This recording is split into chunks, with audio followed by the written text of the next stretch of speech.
I had always considered myself lucky. A successful career, a beautiful wife, and a comfortable life in a nice neighborhood. It seemed like I had it all. Emily and I had been together for almost 10 years, and I had no reason to doubt our relationship. We shared everything, or so I thought. But that illusion was shattered on an ordinary Tuesday evening. It started with a small, seemingly insignificant moment. Emily was in the shower, and her phone, which she usually kept with her at all times, was left on the kitchen counter. I had never been the type to snoop, we respected each other's privacy. But that night, something felt off. Perhaps it was the way she had been distant lately, or maybe it was just my imagination. I couldn't tell. As I walked past the counter, her phone lit up with a new message. I paused, glancing at the screen out of curiosity more than anything. The message preview was visible, just a few words from someone named Jake. A name that I hadn't heard mentioned before. "Miss you already?" Those 3 words sent a chill down my spine. My heart began to race, and I could feel the blood draining from my face. I tried to convince myself that it was nothing, that I was overreacting. But the feeling in the pit of my stomach wouldn't go away. I stood there, frozen, staring at the phone as if it were a bomb about to explode. I knew I shouldn't, but I couldn't stop myself. My hand reached out almost on its own, and I picked up the phone. My fingers trembled as I unlocked the screen. The familiar passcode suddenly feeling like a key to Pandora's box. I hesitated for a moment, questioning if I wanted to know the truth. But the doubt, the fear of what might be lurking beneath the surface, was too much to bear. I opened the message thread with Jake, and what I saw confirmed my worst fears. The texts were casual enough at first glance, but the undertones were unmistakable. Flirty banter, inside jokes, and a level of intimacy that didn't belong between colleagues. The further I scrolled, the more explicit the messages became. My heart pounded in my chest as I read through them, each one more damning than the last. "Can't wait to see you tonight. Last night was incredible. I'm counting down the minutes until we can sneak away again." The words blurred together as a wave of nausea washed over me. I felt as though the ground had been pulled out from under me, and I was free falling into a void of betrayal and disbelief. My mind raced with 1,000 questions. How long had this been going on? Was it just a fling? Or something more? How could she do this to us? To me? But the most painful question of all was whether I had been blind to it all along. Had there been signs that I missed, or did I simply choose to ignore them? Emily's laughter from the bathroom jolted me back to the present. She had no idea that her carefully constructed facade was crumbling down. I had seconds to decide what to do. Part of me wanted to confront her immediately, to demand answers, but another part of me, one that I barely recognized, wanted to dig deeper. To know the full extent of her betrayal before I made my move. I put the phone back exactly where it had been and walked away, my heart heavy with the weight of what I had just discovered. As I stood in the living room, pretending to watch TV, I heard the bathroom door open, and Emily's cheerful voice called out to me. "Hey, Mike, can you grab me a towel?" Her voice, once so comforting, now felt like a knife twisting in my gut. I forced myself to respond, keeping my tone as neutral as possible. "Sure, 1 sec." As I handed her the towel, our eyes met, and for a brief moment, I wondered if she could see the storm brewing inside me. But she just smiled, thanking me before disappearing back into the bathroom. I stood there, staring at the closed door, knowing that everything had changed. The life I thought I knew was gone, and in its place was a dark, uncertain path that I was now forced to walk. But one thing was certain, I wouldn't let this betrayal go unanswered. The first step was to uncover the full truth. After that, Emily and Jake would have to face the consequences. And I would make sure they felt every ounce of the pain they had caused me. The moment I closed the bathroom door behind me, I felt the full weight of what I had just uncovered. The reality of Emily's betrayal hit me like a sledgehammer, knocking the air out of my lungs. My chest tightened, and a cold sweat broke out across my forehead. I staggered into the living room, barely able to keep my balance as the walls seemed to close in around me. I collapsed onto the couch, my mind racing, trying to make sense of it all. How could she? The question echoed in my head, over and over, each repetition sharpening the pain. The woman I had shared my life with, the woman I trusted more than anyone, had been hiding this from me. She had been lying to my face, every day while sneaking around with someone else. A wave of nausea surged through me, and I doubled over, clutching my stomach as if I could physically contain the anguish tearing through me. My throat constricted, and I fought back the urge to scream, to yell out in rage and heartbreak. But no sound escaped. I was too stunned, too paralyzed by the enormity of the betrayal. I tried to focus, to think clearly, but the emotions were too overwhelming. Anger, sadness, confusion. They all swirled together in a chaotic storm, leaving me disoriented and lost. It was as if I was drowning, gasping for air in a sea of my despair, unable to find solid ground. The memories of our life together flashed before my eyes, each one now tainted by the knowledge of her infidelity. Our wedding day, the vacations, the quiet nights at home. They all seemed like cruel jokes, illusions shattered by the harsh truth. How many of those moments had been real? How much of our life had been a lie? I felt a deep, hollow ache in my chest as if something vital had been ripped out of me, leaving nothing but emptiness in its wake. My mind kept returning to the texts I had read, the intimate words exchanged between Emily and Jake. I imagined them together, laughing, touching, and sharing moments that should have been ours alone. The thought made me sick, like a knife twisting deeper with every imagined scene. But what hurt the most was the realization that I had been completely blindsided. I prided myself on being perceptive, on knowing Emily better than anyone. And yet, I had missed this. The signs, if there had been any, were invisible to me, hidden behind the facade of our seemingly perfect life. That failure, that blindness, gnawed at me, compounding the pain of the betrayal. As the minutes dragged on, I found myself spiraling deeper into despair. The life I had known was gone, replaced by a nightmarish reality that I couldn't escape. The thought of confronting Emily filled me with dread. I didn't know what I would say, or how I would even begin to process this with her. Part of me wanted to lash out, to demand answers, to make her feel the same pain she had inflicted on me. But another part of me, a weaker part, wanted to hide from it all, to pretend it wasn't real, to bury my head in the sand and hope the storm would pass. But I knew I couldn't face her, not yet. The wounds were too fresh, too raw. I needed time, space, something to help me make sense of the chaos in my mind. I needed to numb the pain, to escape from the torment that was consuming me from the inside out. My eyes fell on my phone, lying on the coffee table. Without really thinking, I reached for it and began scrolling mindlessly through apps. Searching for anything to distract me. Social media, news, games, none of it offered the escape I desperately sought. The images on the screen blurred together, meaningless and distant, unable to penetrate the fog of my anguish. Then I remembered the poker app I had downloaded a few weeks ago, a casual distraction I'd used during long commutes or boring meetings. It had always been just a game, something to pass the time. But now, in my desperate state, it felt like a lifeline, a way to disconnect from the pain and lose myself in something. Anything that wasn't real. I opened the app and joined a random table, my fingers moving on autopilot as I placed bets and played hands. The mechanics of the game were familiar. The simple rhythm of betting, winning, and losing offering a strange comfort. For a few brief moments, I could push the thoughts of Emily and Jake out of my mind, focusing instead on the cards, the chips, the numbers. But even as I played, the pain was still there, lurking beneath the surface, waiting for any opportunity to resurface. Each time I lost a hand, the sting of betrayal crept back in, reminding me of the real loss I was suffering. And when I won, the fleeting satisfaction was hollow, a reprieve from the darkness that surrounded me. I played for hours, chasing that numbness, trying to escape the reality I couldn't face. But no matter how many hands I played, how many chips I won or lost, the truth remained, gnawing at me, refusing to be ignored. By the time I finally put the phone down, it was late, and the house was silent. Emily had long since gone to bed, unaware of the turmoil raging inside me. I sat in the dark, the glow of the screen fading, leaving me alone with my thoughts once again. The poker had given me a temporary escape, a brief respite from the pain.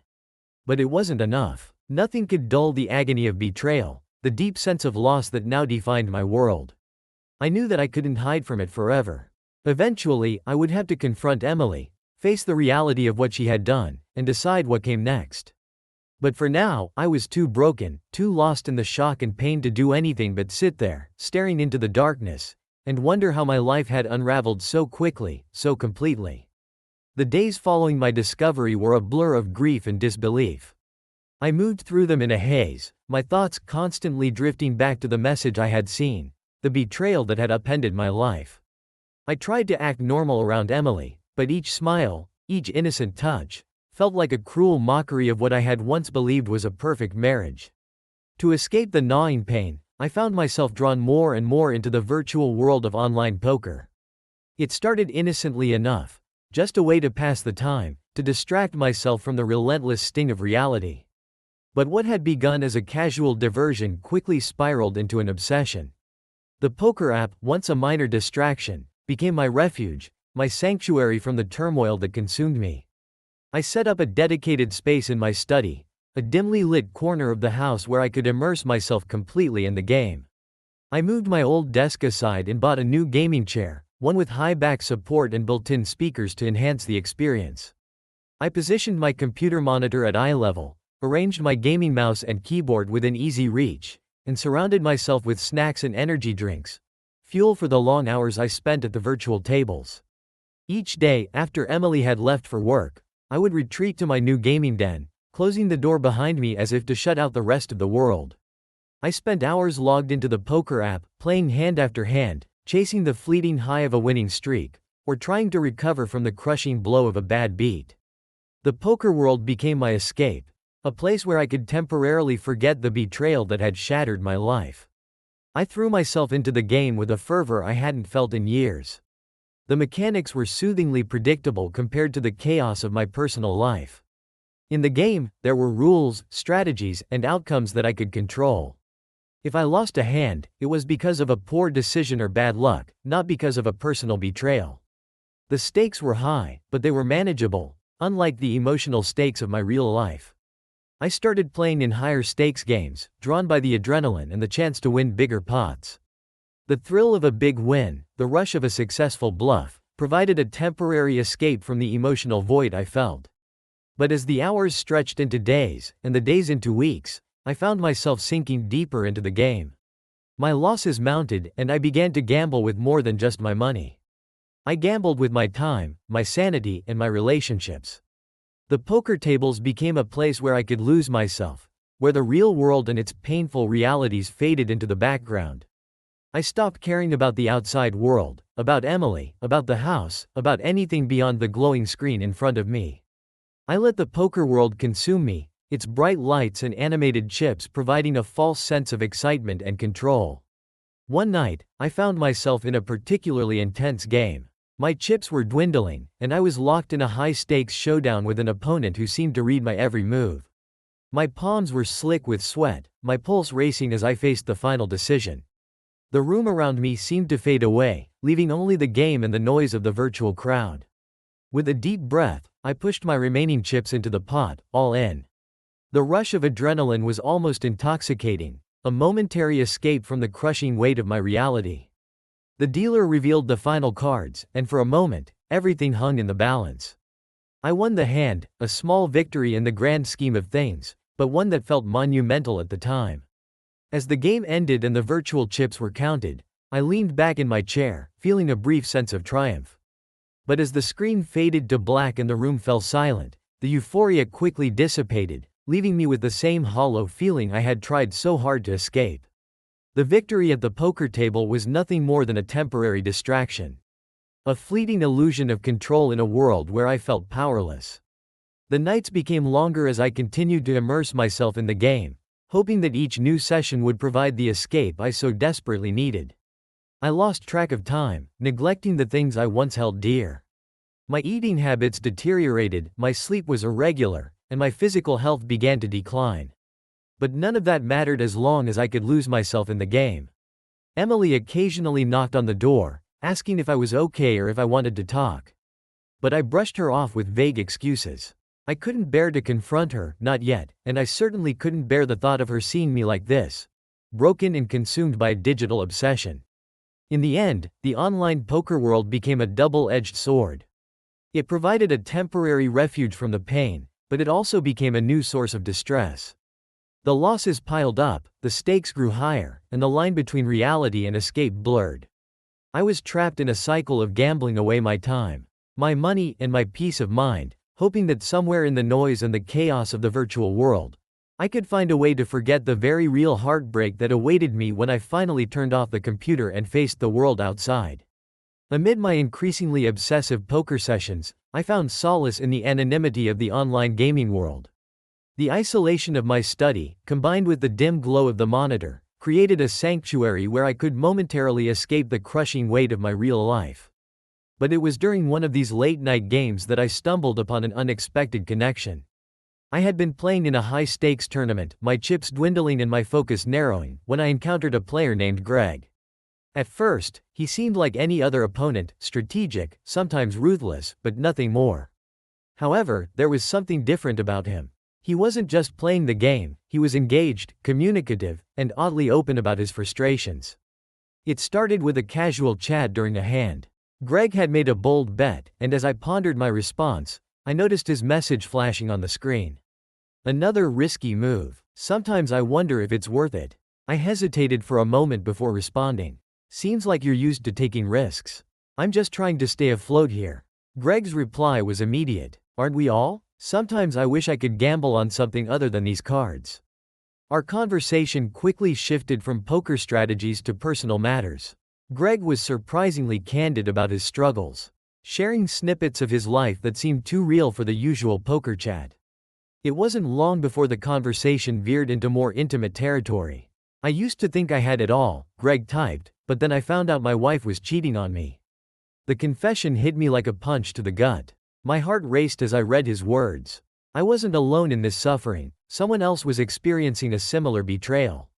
I quickly responded, revealing my situation, the discovery of Emily's affair with Jake, and the agony that followed.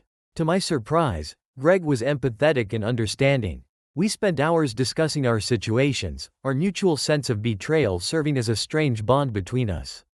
Through the digital veil, we found a shared understanding that transcended the game. Greg's story was heartbreaking. His wife, Lisa, had been involved with a colleague for months, and the pain of that discovery had driven him to seek refuge in poker, much like myself. He spoke of his shattered trust, his feelings of worthlessness, and his growing need for retribution. It was as if his words mirrored my inner turmoil, amplifying the sense of connection between us. As the days passed, our chats became more frequent and personal. We shared details of our lives, our strategies for coping, and our frustrations. The more we talked, the more we realized that we both felt a burning desire for revenge, not just as a means of catharsis, but as a way to reclaim some semblance of control and dignity. One evening, after a particularly intense game, Greg and I found ourselves discussing our experiences in greater depth. The conversation took a darker turn as we began to explore the idea of taking action against the people who had wronged us. Do you ever think about how you could make them pay? Greg asked, his voice tinged with a mix of bitterness and determination. I nodded, the anger and frustration I had been harboring boiling to the surface. I've thought about it a lot, but I'm not sure where to start. It's like this overwhelming sea of options, and I don't know which direction to take. Greg's response was measured, his tone serious. Maybe we should team up. I mean, we both know how it feels to be betrayed. If we work together, we might be able to come up with a plan that's not only effective but also creative enough to hit them where it hurts. The suggestion was both unexpected and intriguing. I had never considered teaming up with someone I'd only met through an online game, but Greg's offer made sense. We were united by our shared pain and our desire for justice. Together, we could pool our resources and come up with a plan that would make a lasting impact. We spent hours brainstorming, plotting, and discussing potential strategies.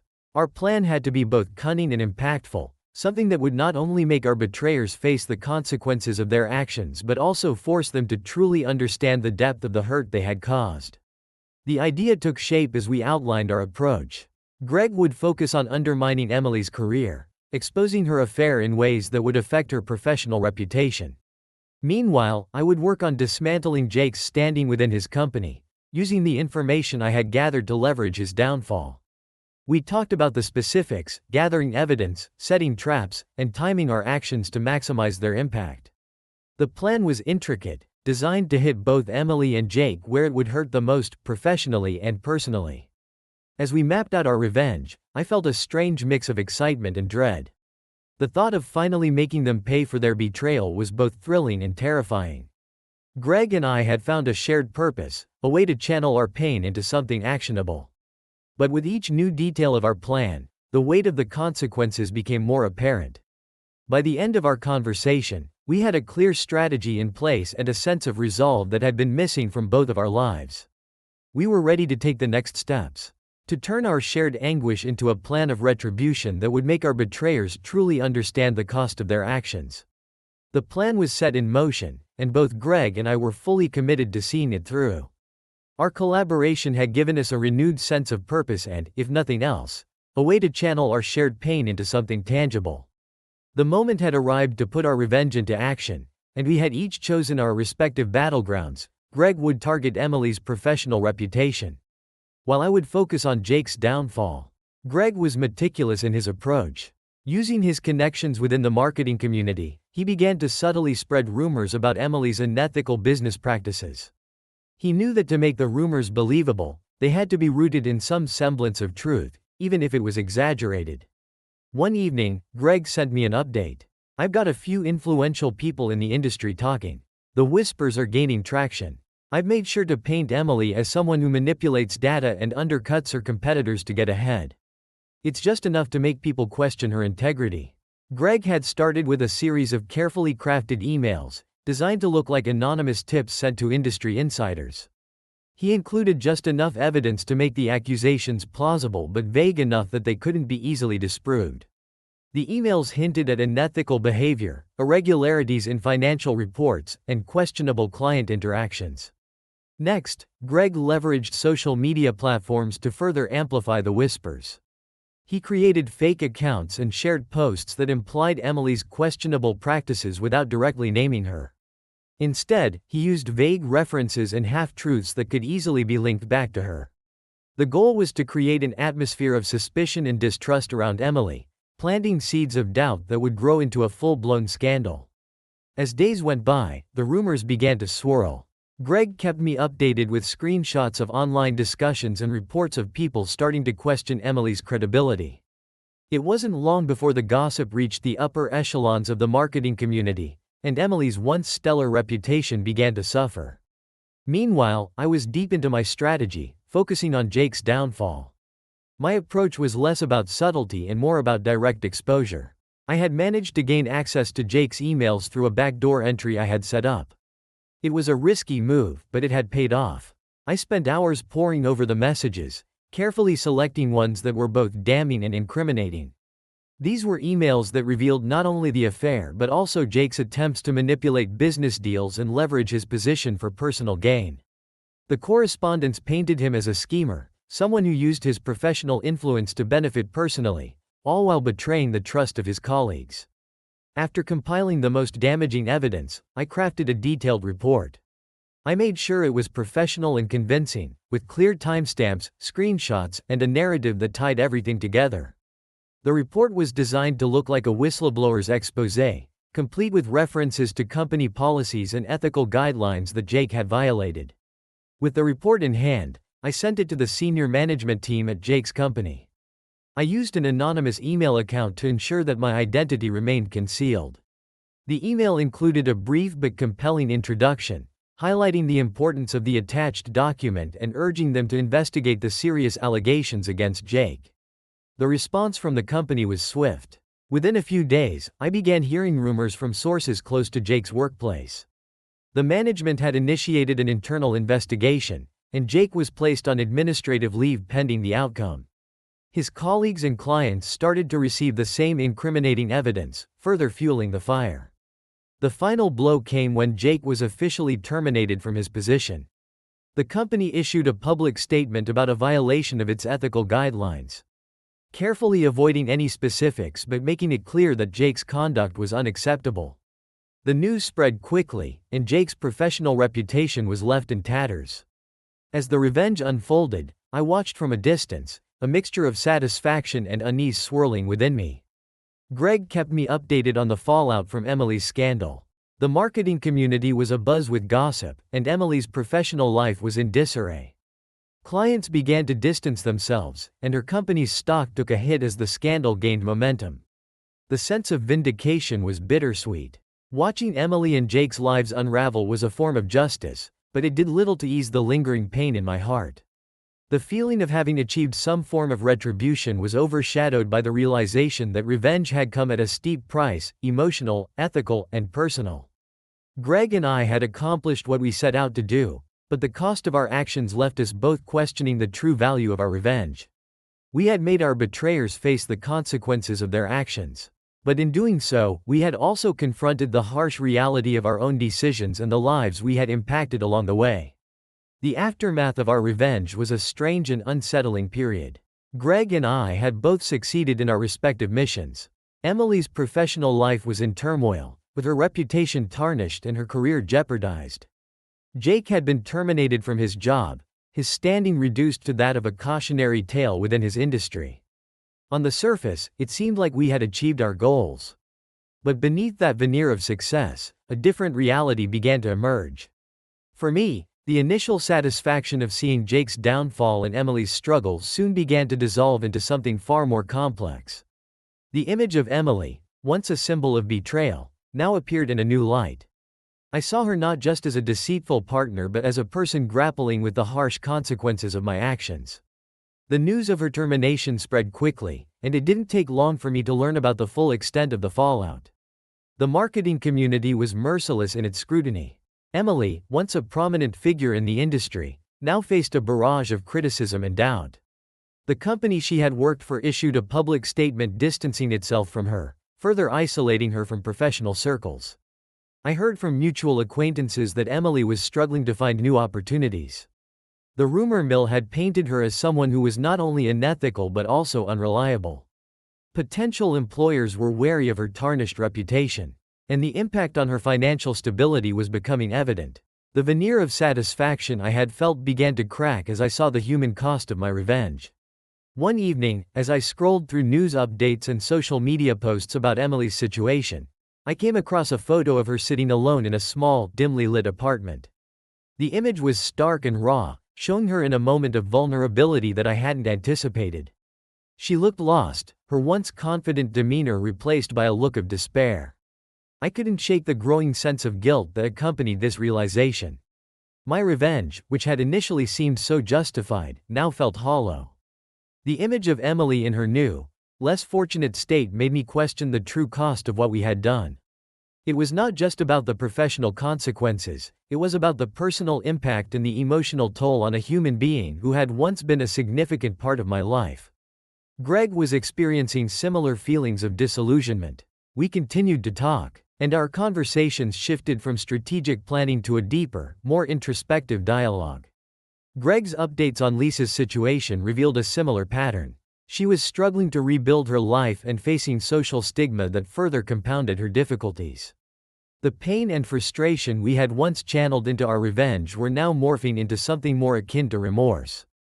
"We did what we set out to do," Greg said one evening, his voice heavy with a mix of exhaustion and regret. "But I don't think either of us expected it to feel like this. It's like, even though we've achieved some sort of justice, it's not filling the void we thought it would." I nodded, feeling the weight of his words. I thought revenge would make things right, or at least make me feel better. But seeing Emily like this, seeing her struggle, it's not what I expected. I'm not sure if it's the revenge I needed or if it's just made everything worse. The reality of our actions began to settle in. Revenge, while temporarily satisfying, had not healed the wounds of betrayal or replaced the emptiness that had initially driven us.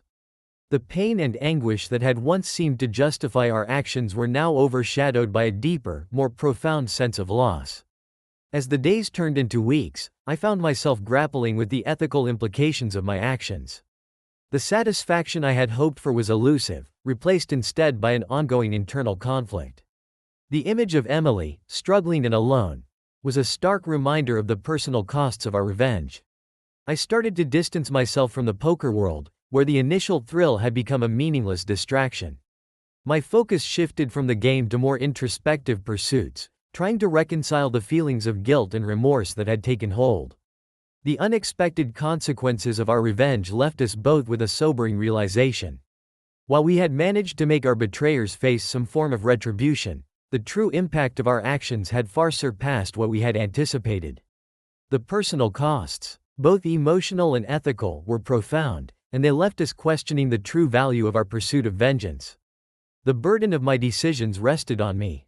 The more I thought about the consequences of my revenge, the more I doubted whether the effort and pain I had endured were worth the results. The satisfaction I had originally expected was nowhere to be found, replaced by a growing sense of disappointment. I reached out to Greg to discuss the growing doubts that plagued me. We arranged to meet in a quiet coffee shop where we could have a frank conversation without interruptions. As we sat across from each other, remnants of our shared anger and determination were evident in our restrained expressions. Greg spoke first. "You know, I've been thinking a lot about what we've done. I thought taking action against it would bring some kind of closure, but instead, I just felt empty." I nodded in agreement. "The same here. I thought making Jake and Emily pay for their actions would somehow make things right, but all it did was make the pain worse. Seeing Emily's life in ruins is not the victory I imagined. It feels like we only made the situation worse." Greg looked pensive, his gaze distant. "I think we've been so focused on revenge that we've lost sight of what matters. Instead of fixing our own lives, we tried to break theirs, hoping it would make us feel better." Our conversation turned from the specifics of our revenge to broader reflections on our lives. We discussed how our actions were driven by our pain and anger, and how those emotions clouded our judgment. The realization was sobering. Our desire for revenge had not healed our wounds or restored our sense of self-worth. Instead, it increased our suffering and left us with a deeper sense of regret. "We should have focused on ourselves," Greg said. "Instead of trying to destroy the lives of those who hurt us, we should have worked to heal our wounds and find a way forward.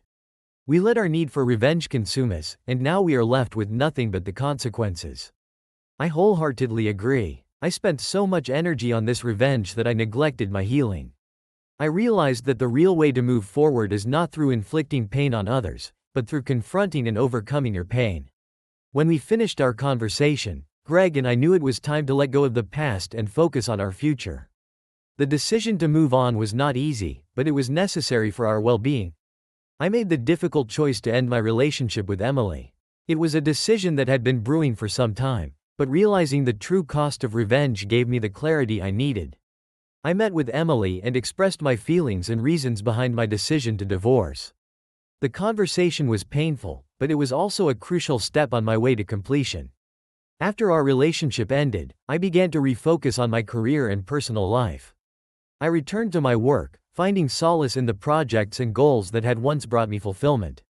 I sought out new interests and activities, exploring aspects of life that had been obscured by the turmoil of the past months. It was a process of rediscovery that allowed me to regain my sense of purpose and happiness. For Greg, the decision to move on was no less important. He decided to cut all ties with his past, including his ties to Lisa. It was a decision to start anew, freed from the burden of previous betrayals. Greg focused on rebuilding his life and finding new opportunities and relationships that aligned with his values and goals. It was a new beginning that allowed him to leave behind the bitterness of the past. We both found solace in the thought that the future was ours to shape. Freed from the shadows of our past actions, our experiences have taught us harsh lessons about the nature of revenge and the importance of focusing on our healing. The journey was far from over, but it promised new beginnings and a chance to find true happiness in a life unburdened by the desire for revenge. Moving forward, we held on to the lessons learned from our shared experiences. The road ahead was uncertain, but it was one we were determined to walk with a new understanding of ourselves and a commitment to building a life defined not by the pain of the past but by the possibilities of the future. As time passed, Emily's life began to stabilize. The initial turmoil from losing her job and the public backlash started to ease. She took decisive steps to regain her footing by attending professional development workshops and actively networking within her industry. Her efforts gradually paid off, as she secured freelance projects that allowed her to demonstrate her expertise and begin rebuilding her reputation. Although the recovery was slow and marked by setbacks, Emily's perseverance started to turn the tide, bringing a sense of renewed purpose and hope. On a personal level, Emily worked to mend her relationships and focus on her well-being. She reconnected with old friends who offered support and encouragement during her difficult times. She also took time for self-care and reflection, which helped her regain her confidence and sense of self. The process of healing was ongoing, but each small victory, whether it was a positive client review or a meaningful personal connection, contributed to a gradual but noticeable improvement in her overall outlook and stability. As Emily's situation began to improve, she was taken by surprise when she received a call from Michael. The call was unexpected, and the tension in her voice was palpable as he spoke. Michael expressed his deep regret for the pain he had caused and the impact of his actions. His apology was sincere and filled with a vulnerability that Emily had not anticipated. He acknowledged that, while their past could not be changed, he wanted to make amends in any way he could. In addition to his heartfelt apology, Michael offered practical help. He mentioned that he had sent a substantial financial contribution to her bank account as a gesture of goodwill. This gesture was not just about alleviating the immediate financial strain Emily was under, but also about providing some form of restitution for the disruption he had played a part in causing. The money was intended to give her a bit of breathing room and help her focus on rebuilding her career without the constant pressure of financial insecurity. Emily was moved by Michael's actions, though she struggled with mixed emotions. The apology and financial assistance were a significant step in her healing process, providing her with some stability and a sense of closure. It was clear that Michael was trying to make amends for his part in her suffering, and while the road to forgiveness was still long, his efforts allowed Emily to begin the process of moving forward with a bit more hope and less burden.